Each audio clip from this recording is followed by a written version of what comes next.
미국의 전설적인 화가 벤저민 웨스트라는 화가가 있는데요. 이 화가의 일화입니다.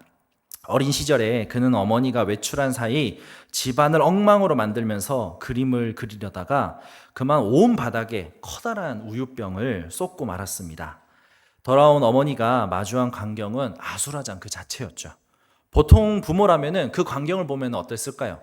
이를 보고 돌아왔는데 집안이 엉망진창입니다. 심지어 여기저기 물감은 튀고 있고 바닥에 그 당시에 그 우유가 얼마나 귀했겠습니까? 그 우유가 막 바닥에 이렇게 널브러져 있었죠. 화가 끝까지 차고 올라서 도대체 이게 무슨 짓이냐? 아, 너는 내 아들 누굴 닮아서 도대체 이렇게 엉망진창으로 만드니? 보통 부모라면 그랬겠죠. 그런데 그 어머니는 쏟아진 우유를 보는 대신 그 옆에 엉성하게 그려진 그림 하나를 보면서 이렇게 말했다고 합니다. 와, 내가 정말 이렇게 예쁘게 그린 거니? 정말 멋진 천사를 그렸구나. 멋진 그림이구나. 이렇게 칭찬을 했다는 거죠. 훗날 벤저민 웨스트는 그 장면을 이렇게 회상했습니다. 그날 어머니의 그 용서와 그 따뜻한 말로 인해서 나를 이렇게 화가의 자리로 만들게 해주셨습니다. 어머니는 화를 낼 수 있는 상황에서 화가 아니라 용서와 격려를 선택하셨던 것이었죠. 그 선택이 바로 이 한 아이의 운명을 바꾸게 되었던 것이었습니다. 오늘 본문의 베드로는 방금 말씀드렸던 이 벤저민 웨스트보다 훨씬 더 처참한 실수가 아니라 죄를, 그것도 아주 끔찍한 죄를 저지른 상태였죠. 우유가 아니라 스승의 심장을 도려내버린 배신자, 그런 죄를 지은 상태였습니다. 부활의 아침이 밝았지만 베드로의 영혼에는 여전히 비릿하고 또 처참한 실패의 냄새가 가득 묻어져 있었습니다. 그래서 그는 다시 과거의 생업이었던 갈릴리 호숫가 그 어부의 자리로 도망치듯이 돌아갔었죠. 오늘 우리는 이 실패 현장에서 일어난 인류 역사상 가장 위대한 선택 또 용서의 이야기를 함께 나누고자 합니다. 서양의 실존주의 철학자 중에 한 명인 이 장폴 샤르트르는 명쾌한 문장 하나로 인간의 실존을 정의했습니다. 화면에도 나와 있는데요. 인생은 탄생과 죽음 사이의 선택이다. 이거를 영어로 표현하면은 birth와 death 그리고 choice 앞에 있는 철자만 따면은 B와 D 사이의 C다. 샤르트르가 이렇게 설명을 했다고 합니다. 인간은 미리 정해진 본질이 있는 것이 아니라 매 순간 내리는 선택을 통해서 자기 자신의 존재를 스스로 만들어간다는 것이라는 것을 이 샤르트르는 이 말을 통해서 표현을 했었죠. 오늘 본문의 갈릴리 호숫가에서 우리는 두 가지 선택을 마주하게 됩니다. 하나는 배신을 선택한 베드로의 과거이고요. 하나는 그 배신자를 다시 사랑하기로 선택하신, 결단하신 예수님의 그 현재입니다. 예수님의 용서는 마음속에서 우러나온 어쩔 수 없는 감정이 아니었습니다. 그것은 철저하게 주님의 자유의지가 빚어낸 거룩한 선택이었습니다. 주님은 오늘 말씀 속에서 베드로에게 아주 특별한 기억을 선물하십니다. 밤새 물고기를 한 마리도 잡지 못해 허탈해하던 제자들에게 주님은 그물을 배 오른편에 던지라고 말씀하십니다. 그 말씀에 순종하자 그물이 찢어질 듯 153마리의 물고기가 잡히게 되죠. 이 장면은 베드로에게 강렬한 데자뷰를 일으킵니다. 3년 전 그가 주님을 처음 만났던 누가복음 5장에서 그 갈릴리 호숫가에 있었던 그 사건이 오마주가 되는 거죠. 겹쳐 보인다는 겁니다.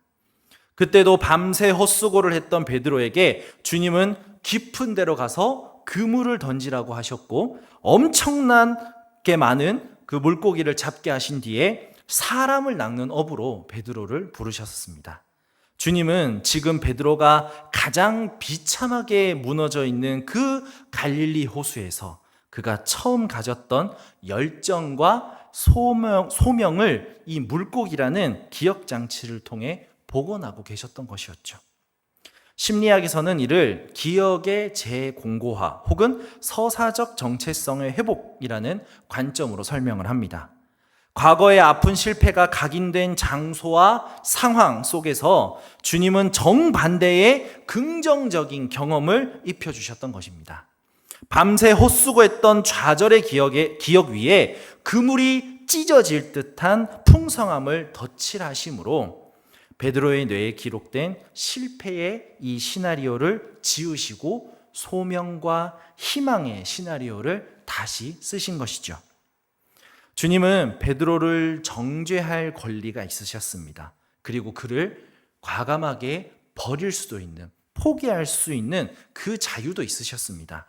그 압도적인 자유를 이토록 주님께서는 세밀한 심리적 배려와 다시 시작할 기회를 주는데 사용을 하셨다는 것입니다. 15절에서 주님은 네가 나를 사랑하느냐고 3번 물으십니다. 이 질문은 베드로의 실패를 캐묻는 신문이 아닙니다.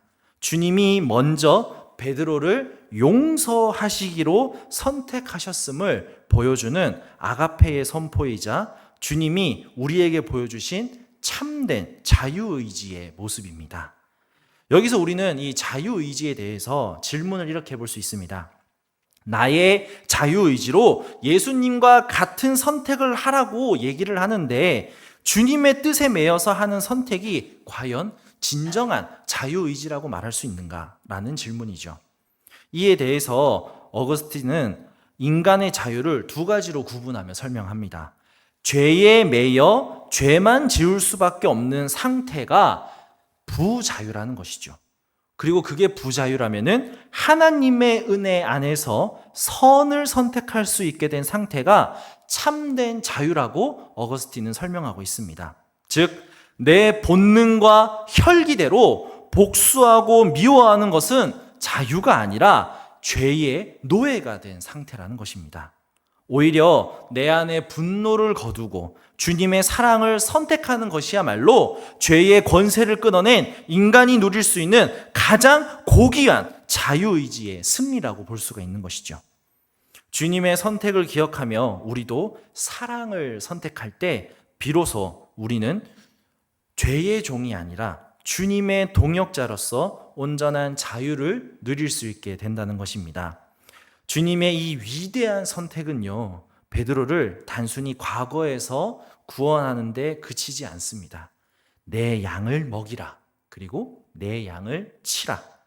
이 사명을 주어서 베드로를 다시 일어나게 하셨습니다. 주님이 베드로를 포기하지 않고 사명자로 선택하셨다는 사실은 우리에게 큰 소망이 됩니다. 주님은 우리를 고쳐 쓰기로 작정하셨다는 것입니다. 우리의 어제는 배신이었을지라도, 우리의 어제는 주님에 대한 무관심이었을지라도 오늘 주님의 선택 안에 그 자비와 배려와 사랑의 주님의 선택에 머문다면 우리의 내일은 사명과 소망이 될 수 있습니다. 이것이 겟세마네를 지나 갈릴리에 오신 부활의 주님이 우리에게 주시는 영원한 소망이자 하나님의 나라이며 이 성경이 말하는 바로 복음입니다. 여러분, 오늘 이 갈릴리 호숫가에서 우리는 사랑과 용서가 단순히 가슴에서 막 솟구치는 그런 느낌적인 감정이 아니라 우리의 의지를 다해 내리는 결단이자 선택임을 깨닫게 됩니다. 죽음의 수용소에서 살아남은 심리학자 빅터 프랭클린이 이렇게 얘기했다고 합니다. 자극과 반응 사이에는 그 공간이 있다. 그 공간에는 자신의 반응을 선택할 자유와 힘이 있다. 베드로는 배신이라는 이 고통스러운 자극 앞에 예수님은 심판이 아니라 용서라는 반응을 선택하셨습니다. 주님이 이 거룩한 선택이 오늘 우리로 하여금 소망을 품게 하고 다시 일어설 수 있는 힘을 주게 합니다.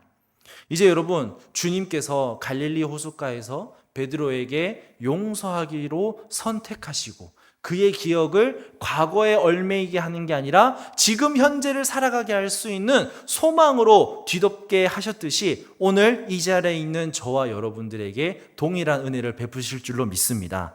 그 은혜에 우리는 이렇게 반응해야 됩니다. 먼저 여러분 자신을 용서하기로 선택하시길 바랍니다. 과거에 비린내 나던 그 죄의 옷을 과감히 벗어버리고 주님이 차려주신 그 사랑의 식탁 앞으로 나아가시기를 바랍니다. 여러분의 가치는 과거의 실수가 아니라 여러분을 다시 사명자로 부르기로 선택하신 우리 주님의 손길에 달려 있습니다. 또한 여러분을 힘들게 하는 이들을 향해 배려를 선택하시기를 축복합니다. 감정이 움직이기를 여러분 기다리지 마시고요. 주님처럼 먼저 아침밥을 준비하고 따뜻한 말을 건네기를 의지적으로 결정하시길 바랍니다. 그리고 그 의지 안에 주님의 도우심을 간절히 구하시기를 바랍니다. 그 작은 선택이 한 사람의 인생을 바꾸는 기적의 시작이 될 것입니다. 오늘 이 말씀을 나누는 저와 여러분 사이에 그러한 결단과 선택의 그 결정이 있기를 소망합니다. 우리가 용서를 하는 것이 주님의 도우심으로 용서하고 배려하는 것이 있겠지만은 그것을 넘어서 오늘 주님께서 먼저 보여주신 이 은혜만 생각하더라도 우리는 마땅히 이 주님께서 보여주신 사랑과 용서와 배려를 선택해야 됩니다. 오늘 이 은혜를 용서와 이 예수님의 의지적인 선택의 용서의 은혜를 입은 베드로는 훗날 이 갈릴리 호숫가에서의 아침을 기억하며 이렇게 권면하고 있습니다. 우리 베드로전서 4장 8절 말씀을 같이 한번 읽어볼까요? 함께 읽어보겠습니다. 시작. 무엇보다도 뜨겁게 서로 사랑할지니 사랑은 허다한 죄를 덮느니라. 우리 한 번 더 읽겠습니다. 시작. 무엇보다도 뜨겁게 서로 사랑할지니 사랑은 허다한 죄를 덮느니라. 아멘. 여러분, 주님의 사랑이 우리의 허물을 덮었듯이 우리도 주님이 주신 참된 자유의지로 사랑을 선택하며 서로의 아픔을 덮어주는 삶을 살아가시기를 축복합니다.